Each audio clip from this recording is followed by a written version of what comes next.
ونسلم على رسوله الكريم أما بعد فقد قال الله تبارك وتعالى في القرآن المجيد والفرقان الحميد أعوذ بالله من الشيطان الرجيم بسم الله الرحمن الرحيم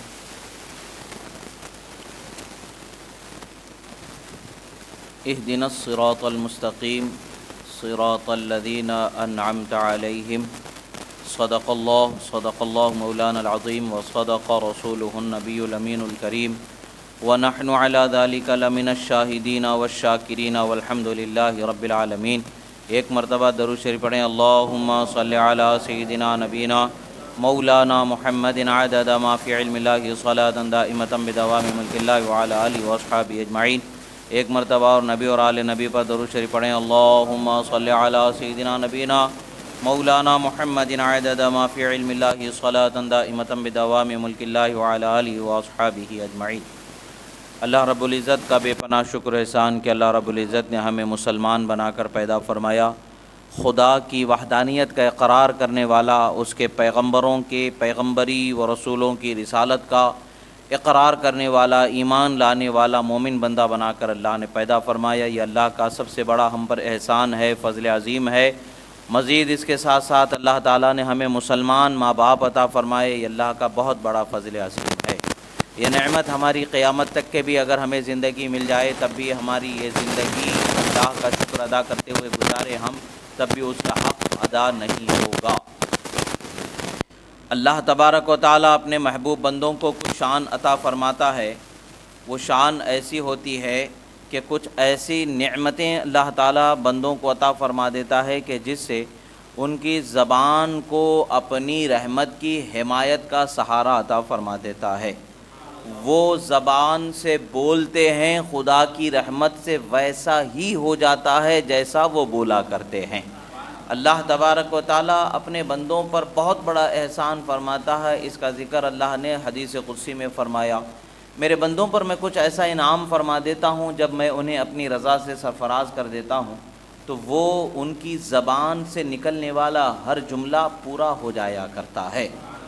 اب اس کی مثال ہم دیکھتے ہیں کہ کیا واقعی میں ایسا کچھ ہوا کرتا تھا کہ یا پھر آج ہم نبی صلی اللہ تعالیٰ علیہ وسلم کے زمانے میں کچھ ایسے معاملات ہوئے بھی تھے یا نہیں کہ ہم 1400 سال بعد 1500 سال سرکار کی ولادت کو ہو گئے، ہم 1400 سال بعد آ کر کے ہم کچھ کہہ رہے ہیں کہ کچھ نئی باتیں دین میں ہم لا رہے ہیں، کیا واقعی سرکار کے زمانے میں ایسا کچھ ہوا کرتا تھا؟ یہ سوال بنتا ہے، لوگوں کے ذہن و فکر میں یہ باتیں ڈالی جاتی ہیں کہ بھئی یہ سب نئی باتیں ہیں، یہ ایسا کچھ نہیں تھا، اسلام میں ایسا کچھ نہیں ہے۔ اس طریقے کی باتیں، ورغلانے والی باتیں، شیطانی وساوس لوگوں کے ذہن و فکر میں اتار کے حقانیت کا جو سچا راستہ ہے، جو اللہ کے ولیوں کا جو سچا راستہ ہے، اس راستے سے لوگوں کو دور کرنے کی کوشش کرتے ہیں۔ ایک بات یاد رکھیں کہ انسان اگر کسی کا بھلا کرنے کا ارادہ کرتا ہے تو اللہ تعالیٰ بھی اس کے ساتھ بھلا کرتا ہے۔ اللہ کی رضا چاہتے ہوئے کوئی بندہ اپنی زندگی گزار دیتا ہے تو اللہ تعالیٰ اس کی زبان میں اثر عطا فرما دیتا ہے، شفا عطا فرما دیتا ہے، دعاؤں کے قبول کرنے کی طاقت یعنی اجابت عطا فرما دیتا ہے۔ وہ بندہ مانگتا ہے، خدا اسے پورا فرما دیتا ہے، وہ بندہ بولتا ہے، خدا اس کو پورا فرما دیتا ہے۔ اللہ کے رسول صلی اللہ علیہ وسلم فرماتے ہیں کہ کچھ ایسے بھی بندے اللہ کے ہوں گے کہ وہ زبان سے بولیں گے کہ خدا پورا فرما دے گا۔ اب وہ کیسے ہوں گے؟ دیکھنے میں تم ان سے بھلے گھن کر سکتے ہو، ان کو دیکھ کر کے ظاہری حالت سے تم ان سے دور بھاگنا یا ان کی حالت کو دیکھ کر کے ایسی شان والا تم سمجھ نہیں پاؤ گے، مگر ان کی زبانوں میں اللہ تعالیٰ اجابت عطا فرما دیا ہے، وہ بولتے ہیں اللہ پورا فرما دیتا ہے، یقیناً وہ پورا ہو جاتا ہے۔ یہ کس کی برکت سے ہے؟ یہ رسول اللہ کی برکت سے ہونے والا ہے۔ حدیث مبارکہ میں آتا ہے کہ طبرانی شریف، مستدرک اور بیہقی اور خصائص میں اس کا ذکر آتا ہے، امام سیوطی وغیرہ اکابر بزرگوں نے اس حدیث مبارکہ کو ذکر فرمایا کہ حضرت عبدالرحمن ابن ابوبکر صدیق رضی اللہ تعالیٰ عنہ اس حدیث کا راوی ہیں۔ وہ فرماتے ہیں کہ حکم ابن عاص ایک ایسا شخص تھا جو رسول اللہ صلی اللہ تعالیٰ علیہ وسلم کی نقل اتار کر کے، منہ ٹیڑھا کر کے سرکار جب بیان فرما رہے ہوتے تو پیچھے مجلسوں میں بیٹھ کر کے وہ سرکار کا مذاق بنانے کی کوشش کرتا تھا، معاذ اللہ، منہ ٹیڑھا ٹیڑھا کر کے سرکار کے جیسی آواز نکالنے کی کوشش کرتا اور لوگوں کو ہنسانے کا ماحول بنا کر کے، یعنی اللہ کے رسول کی شان میں وہ بے ادبی کیا کرتا تھا۔ اللہ کے رسول صلی اللہ تعالیٰ علیہ وسلم کو جب صحابہ کرام رضوان اللہ تعالیٰ علیہم اجمعین نے اس کا ذکر فرمایا تو ایک مرتبہ اس نے ویسا ہی کیا۔ سرکار نے فرمایا فقال النبی صلی اللہ تعالیٰ علیہ وسلم کن کذالک فلم یزل یختلج حتی مات۔ فرماتے ہیں کہ رسول اللہ صلی اللہ علیہ وسلم نے فرمایا کہ تو ایسا ہی ہو جا۔ سرکار کی زبان سے نکلا وہ جو منہ ٹیڑھا کر کے سرکار کی شان میں بے ادبی کیا کرتا تھا، سرکار نے فرمایا کہ تیرا منہ ٹیڑھا ہی ہو جائے گا، تو ایسا ہی ہو جا۔ ان کی زبان سے ہو جا کا لفظ نکلا، کن کا لفظ نکلا۔ رسول اللہ صلی اللہ علیہ وسلم نے فرمایا کن کذالک، تو ایسے ہی ہو جا۔ سرکار کی زبان سے نکلنا ہی تھا، اسی وقت سے اس کا منہ ویسے ہی ٹیڑھا ہو گیا۔ اور فرماتے راوی کیا فرماتے، حضرت عبد الرحمن ابن ابو بکر صدیق رضی اللہ تعالیٰ، حضرت ابو بکر صدیق خلیفہ برحق کے شہزادے حضرت عبد الرحمن ہیں، وہ روایت فرماتے ہیں کہ وہ جب تک کہ مرا نہیں تھا اس وقت تک کہ اس کا منہ ویسا ہی ٹیڑھا رہا، یہاں تک کہ وہ موت کے دروازے پر پہنچا تب بھی اس کا منہ ٹیڑھے کا ٹیڑھا ہی رہا، اسی حالت میں وہ دنیا سے گیا۔ دنیا کا سرکار کی زبان سے نکلنے کے بعد میں اس کا ایک لمحہ بھی اس تکلیف سے یا اس سزا سے وہ اپنے آپ کو بچا نہیں سکا۔ پتہ کیا چلتا ہے، اللہ والوں کی شان میں بے ادبی کرنا، بالخصوص پیغمبروں کے سرور سید المرسلین ہے، ان کی شان میں کوئی بے ادبی کرے اسے سزا نہ ملے، ایسے کیسے ہو سکتا؟ سزا تو اسے ضرور ملتی ہی تھی، ملنی ہی ہے، مگر اللہ کے رسول کی زبان کا اثر اللہ نے ہم ایمان والوں کو دکھا دیا۔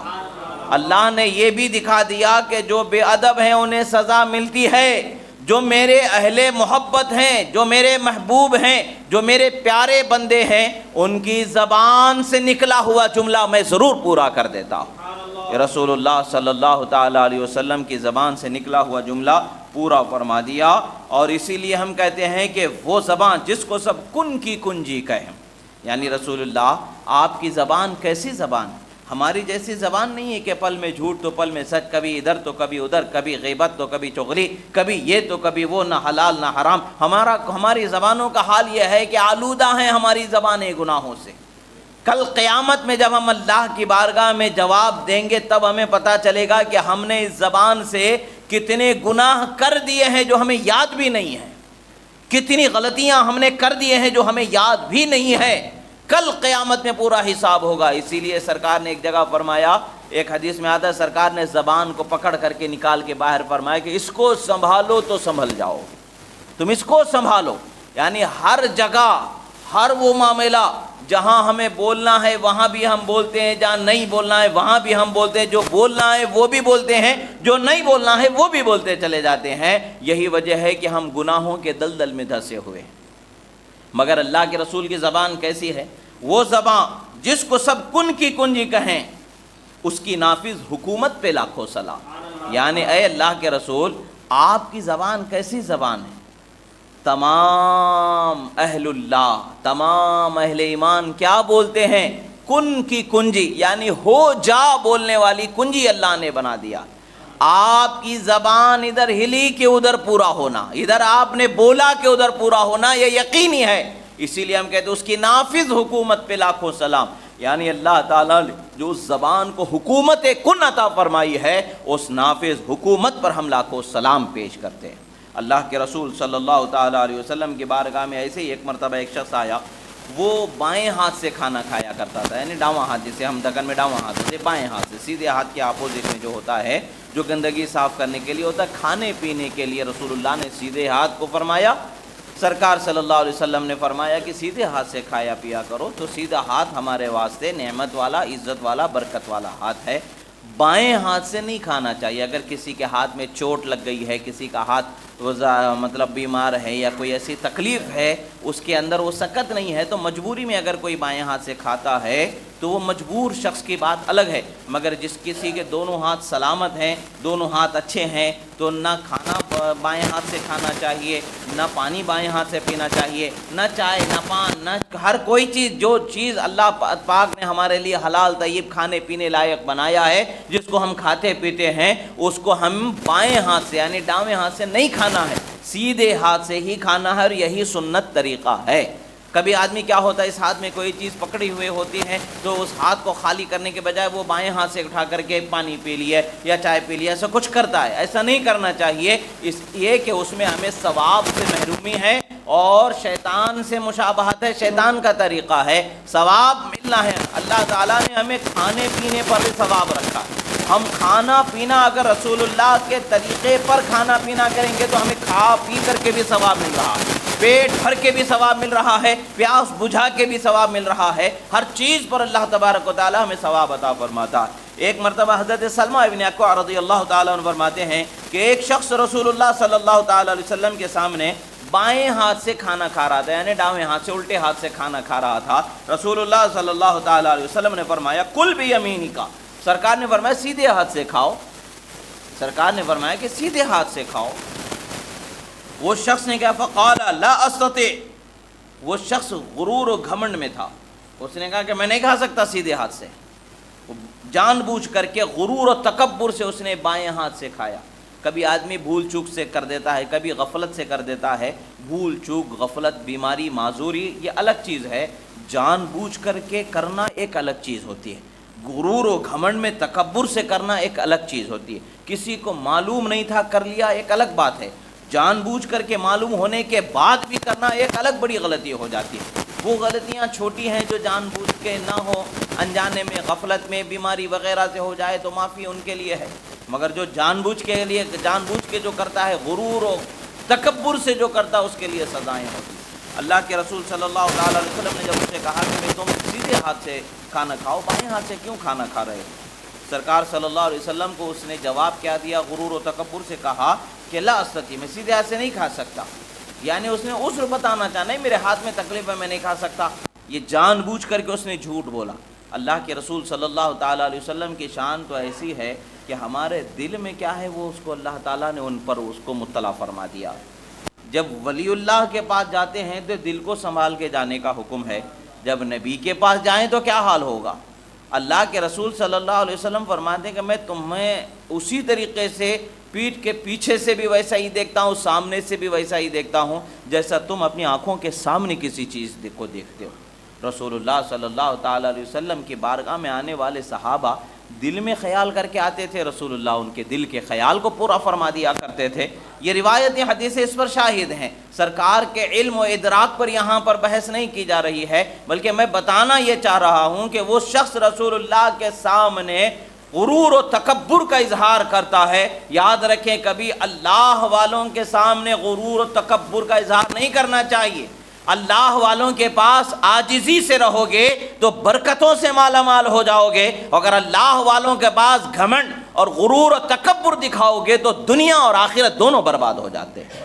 یہ طریقہ کیا ہے؟ یہاں پر سرکار نے فرمایا، سرکار سے جب اس نے کہا میں نہیں کھا سکتا، سرکار صلی اللہ تعالیٰ علیہ وسلم نے فرمایا قال لا استطعت ما منعه الا الكبر فقال فما رفعها الى فيه، کہتے ہیں سرکار صلی اللہ علیہ وسلم نے فرمایا ٹھیک ہے تو نے کہا کہ میں نہیں کھا سکتا سیدھے ہاتھ سے، سرکار نے فرمایا اب کبھی تو سیدھے ہاتھ سے کھا ہی نہیں سکے گا۔ سرکار کی زبان سے نکل گیا کہ اب تو کبھی اس ہاتھ سے کھا ہی نہیں سکے گا، تو اس کا حال یہ تھا کہ مرتے دم تک کہ وہ اپنے ہاتھ کو منہ تک کے کبھی اٹھا ہی نہیں سکا، اس کا یہ حال ہو گیا۔ یعنی اللہ کے رسول صلی اللہ تعالیٰ علیہ وسلم کی بارگاہ میں، اللہ کے محبوب کی بارگاہ میں غرور و تکبر کرنے کا نتیجہ کیا ہوتا ہے؟ سزا ہوتی ہے۔ نہ ماننے کا نتیجہ کیا ہوتا ہے؟ سزا ہوتی ہے۔ یہ سزائیں تو ہیں، مگر یہاں بتانا مقصد کیا ہے؟ اللہ کے محبوب بندوں کی زبان میں اللہ نے تاثیر رکھی ہے، وہ بولتے ہیں اللہ اس بول کو پورا فرما دیتا ہے، وہ جیسے بولتے ہیں ویسا پورا ہو جاتا ہے۔ مثال کے طور پر ایک اور حدیث ہے، جنگ حنین کے موقع پر چند صحابہ کرام جنگ کر رہے تھے، جنگ کرنے کے درمیان انہی میں سے ایک شخص ایسا بھی تھا، وہ زمانہ بہت سارے لوگوں کا زمانہ تھا، کوئی سرکار صلی اللہ تعالیٰ علیہ وسلم کے سامنے جنگ کر رہے صحابہ میں سے ایک شخص آ کر کے کہا کہ یا رسول اللہ صلی اللہ علیہ وسلم آپ کیا فلاں کو نہیں دیکھتے کہ وہ کیسے جافشانی سے جنگ کر رہا ہے وہ شخص؟ سرکار صلی اللہ علیہ وسلم نے فرمایا اما انہ من اہل النار، فرمایا کہ وہ جہنمی ہے۔ سرکار صلی اللہ تعالیٰ علیہ وسلم نے فرمایا کہ وہ جہنمی ہے۔ یا پھر ایک روایت کے جو الفاظ اما انہ فی النار فرمایا کہ وہ جہنم میں ہے، وہ آگ میں جلنے والا ہے، یہ سرکار صلی اللہ تعالیٰ علیہ وسلم کا فرمان۔ اب وہ صحابی حیران ہیں کہ وہ سرکار کی طرف سے حفاظت میں، دفاع میں اسلام کی طرف سے وہ جنگ کر رہا ہے، جبکہ اسلام کی طرف سے جو اس زمانے میں اسلام کے بچانے کے لیے، دین کے بچانے کے لیے، جان کے بچانے کے لیے، ایمان کے بچانے کے لیے جو جنگیں ہوتی ہیں وہ تو جنت میں جانے کا سبب ہوتی ہیں، جہنم میں کیسے لے جایا جائے گا؟ اگر مر جاتا ہے تو شہید ہے، جہنم میں نہیں ڈالا جائے گا بلکہ اسے جنت میں ڈالا جائے گا۔ جو جنگ کرتا ہے نہیں مرتا ہے تو وہ بھی جنت میں جائے گا، مر جاتا ہے تو بھی جنت میں جائے گا۔ یہاں پر رسول اللہ نے فرمایا کہ وہ آگ میں جلنے والا ہے۔ معاملہ ماجرا ان کے سمجھ میں نہیں آیا، اس کے پیچھے لگ گئے، کچھ دیر اس کے ساتھ گزارنے کے بعد میں پھر آ کر کے عرض کیا یا رسول اللہ وہ بہت جانفشانی کے ساتھ جنگ کر رہا ہے۔ سرکار نے فرمایا کہ نہیں، وہ آگ میں جلنے والا ہے۔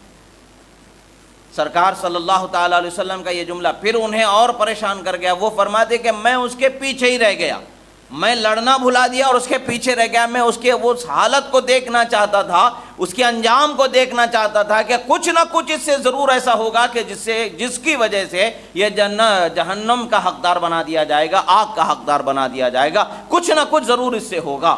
اس چیز کو جاننے کے لیے میں اس کے پیچھے ہو گیا اور اس کے ساتھ میں جب جنگ کے میدان میں دیکھتا رہا تو وہ زخموں سے چور ہو کر کے زمین پر گر گیا، زخموں کے درد کو، تکلیف کو برداشت نہیں کر سکا تو اپنے ترکش میں سے ایک تیر نکالا اور اپنا گلا پھاڑ کر کے اس نے خودکشی کی۔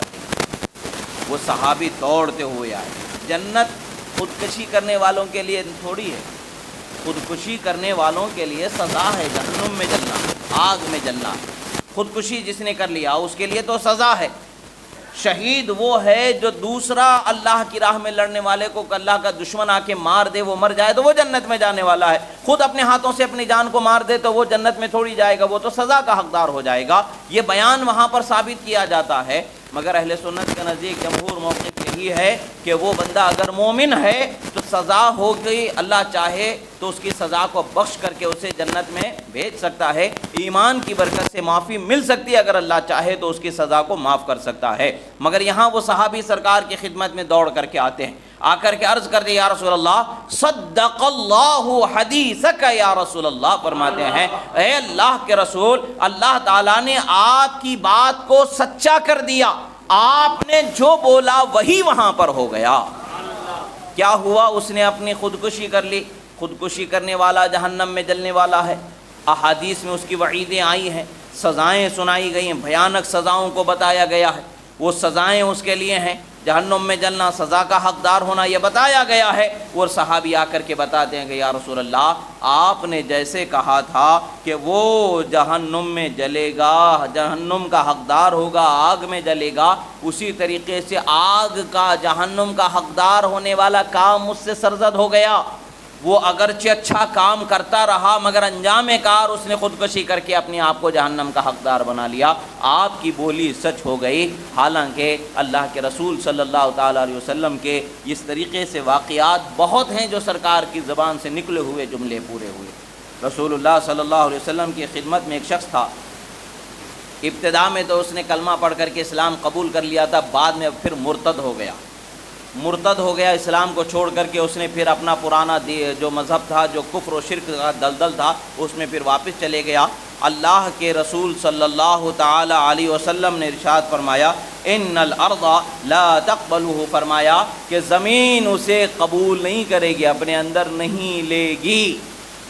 وہ جب مر گیا تو لوگوں نے ہزار کوششیں کی کہ اسے دفنا دیا جائے، دفنا کے لوگ جاتے، کچھ دیر بعد آتے تو وہ باہر نکلا پڑا ہوا، دفنا کے جاتے تو باہر نکلا پڑا ہوا ہوتا، دفنا کے جاتے تو باہر نکلا پڑا ہوا ہوتا، یہاں تک کہ لوگ دفنانے سے تنگ آ کر کے اس کو اسی حال میں چھوڑ دیا، باہر نکلا پڑا اسی حال میں، وہ گل سڑ کر کے اسی طریقے سے وہ فنا فی النار ہو گیا۔